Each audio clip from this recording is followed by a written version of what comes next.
Why do wise men speak little and fools speak much? Yet in the end, the talkative are more likely to be believed.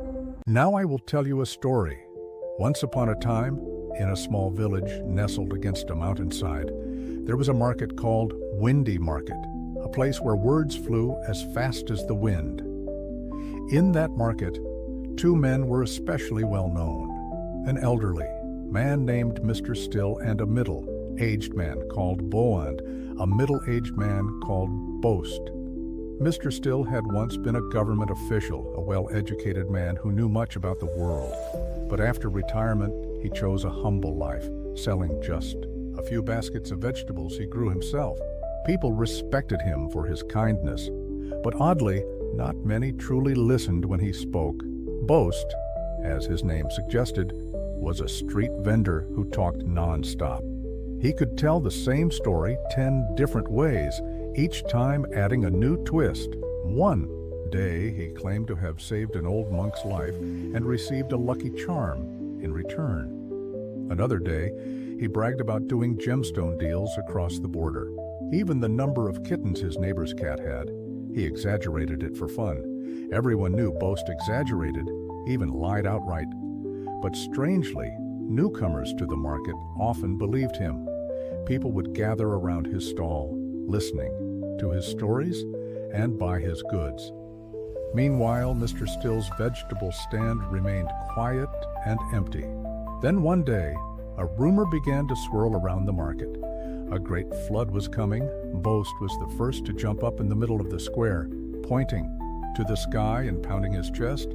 "I'm selling off all my goods today and leaving town tomorrow. Whoever listens to me will be safe. The water will rise to the rooftops." He spoke dramatically, inflating the situation. "The water will rise to the rooftops. The whole village will be swept away." Meanwhile, Mr. Still stood, silently, gazing up at the sky. Someone approached him and asked, "What do you think, sir?" He replied calmly, "I see no signs of a flood.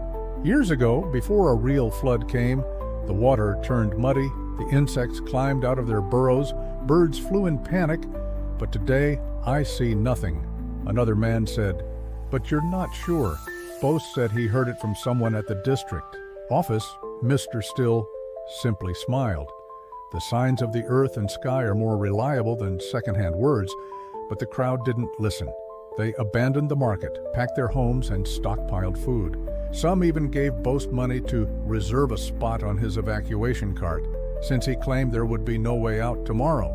The next day, there was no flood, the skies were clear, the ground was dry, but Boast declared with confidence, "Thanks to me warning everyone early, the government managed to hold the water back at the dam upstream. If not, we'd all be dead." And strangely, people believed him again. That evening, Mr. Still sat with his grandson, a sharp, curious fifth grader.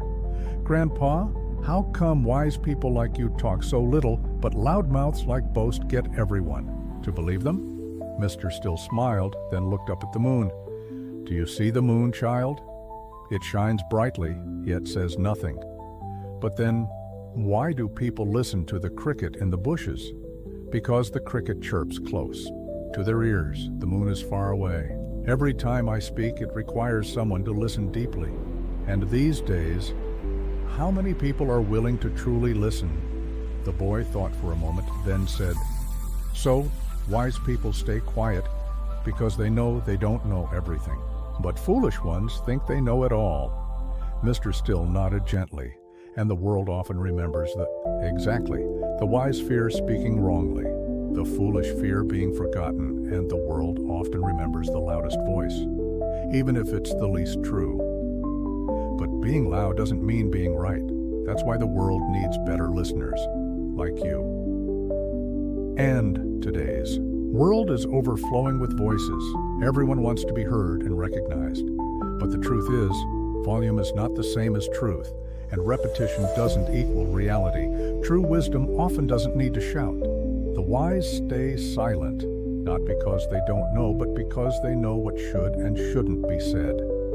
The foolish talk endlessly, thinking that words can substitute for understanding, and ironically, they're the ones often believed, because their loud confidence gives listeners something to cling to, more than the quiet inconvenience